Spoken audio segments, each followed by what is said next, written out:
STY memaksimalkan pemain yang dicampakkan Indra Syafri. Media Inggris tak sabar nantikan aksi bintang timnas Indonesia. Alasan skuad Garuda tak boleh remehkan Brunei Darussalam. Simak informasi selengkapnya sebagai berikut.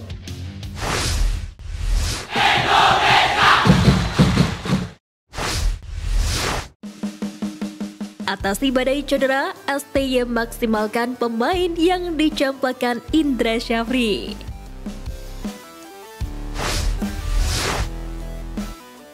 Fakta menarik terjadi usai ada 3 pemain yang berpotensi debut di Timnas Indonesia Senior Ahsan Sintayong setelah dicampakkan oleh Indra Syafri dalam beberapa ajang terakhir. Mereka adalah Zaki Ashraf, Arkan Fikri, dan Hoki Caraka. Sebagaimana diketahui, ketiga pemain tersebut kompak absen pada ajang SEA Games 2023 dan Asian Games yang baru berlangsung beberapa waktu yang lalu. Sebaliknya, baik Zaki Ashraf, Arkan Fikri maupun Hoki Caraka merupakan anak emas Sintayong sejak persiapan Piala Dunia U20 2023 yang batal digelar di tanah air. Pada Agustus 2023 silam, Sintayong memanggil Arkan Fikri di Piala Asia U23 2023. Penampilan pemain Arema FC itu pun cukup konsisten hingga membawa Garuda Muda terbang hingga partai final. Pada ajang kualifikasi Piala Asia U23 2024, giliran Hoki yang dipanggil ke skuad Timnas Indonesia U23. Hoki, Arkan, dan Zaki pun bahu-membahu membawa Garuda Muda lolos ke putaran final Piala Asia U23 2024.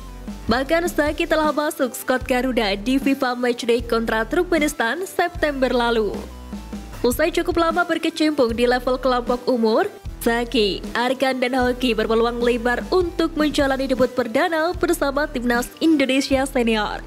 Terlebih lawan yang dihadapi yakni Brunei adalah tim yang secara matematis mampu diatasi Timnas Indonesia.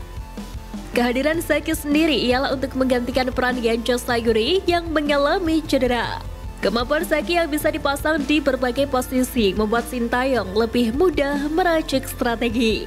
Sementara Hoki diproyeksikan menjadi tandem Ramadan Sananta atau Rafael Struijk di lini depan. Diharapkan Hoki, Arkan, dan Zaki bisa memanfaatkan kepercayaan yang diberikan tim pelatih andai diberi debut pada laga nanti.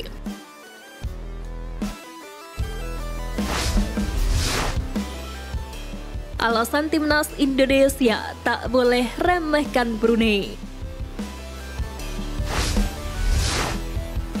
Pertama, berpotensi ciptakan kejutan.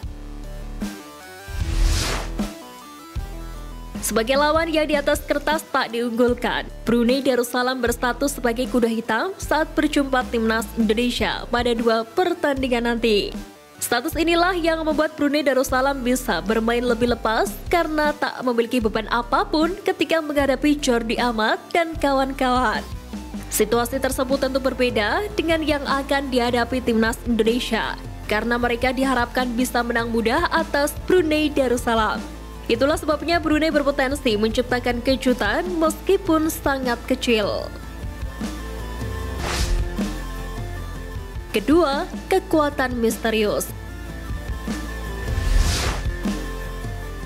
Salah satu alasan yang membuat skuad Ahsan Sintayong pantang meremehkan Brunei Darussalam ialah karena kekuatan lawan yang saat ini masih terhitung misterius. Jika dibandingkan beberapa negara lainnya di Asia Tenggara, Brunei Darussalam memang menjadi kontestan yang kekuatannya tak bisa dipantau karena jarang bertanding di level internasional. Oleh karena itu, Timnas Indonesia harus berhati-hati saat nanti menghadapi Brunei Darussalam pada babak pertama kualifikasi Piala Dunia 2026 zona Asia. Ketiga, faktor Paul Monstart. Alasan lain yang membuat Timnas Indonesia harus berhati-hati dengan kekuatan Brunei Darussalam ialah faktor Direktur Teknik Paul Monstart. Pelatih asal Irlandia Utara ini sudah memiliki pengalaman berkarir di sepak bola Indonesia, terutama saat mengasuh Bayangkara FC pada tahun 2019 hingga 2022. Kehadiran Paul Monstart tentu saja memberikan keuntungan tersendiri, karena Brunei Darussalam akan bisa lebih mudah memetakan kemampuan Timnas Indonesia Ahsan Sintayong.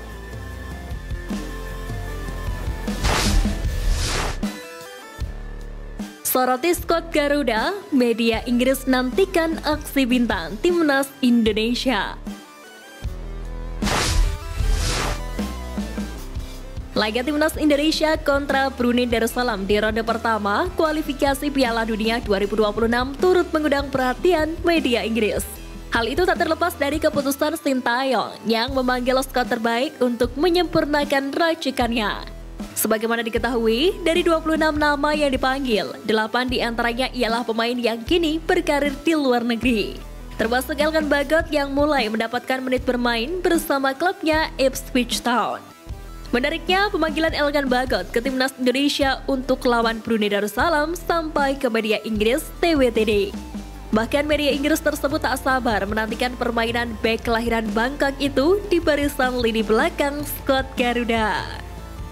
Sebab TWTD juga menyoroti Elkan Bagot setelah bek 20 tahun tersebut bermain apik saat mengantarkan Timnas Indonesia U23 lolos ke Piala Asia U23 2024. Di level senior, Elkan Bagot telah mencatatkan 16 penampilan dan 2 gol untuk Timnas Indonesia. Bek tengah The Blues, Elkan Bagot masuk dalam skuad lengkap Indonesia untuk pertandingan putaran pertama kualifikasi Piala Dunia 2026 melawan Brunei selama jeda internasional. Bagot sebelumnya telah mencatatkan 16 caps penuh dan mencetak 2 gol internasional. Pada jeda internasional September, bek kelahiran Bangkok yang dibesarkan di Colchester ini bersama skuad Timnas Indonesia U23 saat mereka mengamankan kualifikasi untuk Piala Asia U23 di Qatar. Tulis TWTD dalam artikelnya. Terlepas dari hal itu, Timnas Indonesia di atas kertas lebih diunggulkan ketimbang Brunei Darussalam. Jika berhasil menang agregat atas Brunei, skuad Garuda akan tergabung ke grup F di babak kedua kualifikasi Piala Dunia 2026 zona Asia bersama Vietnam, Irak, dan Filipina.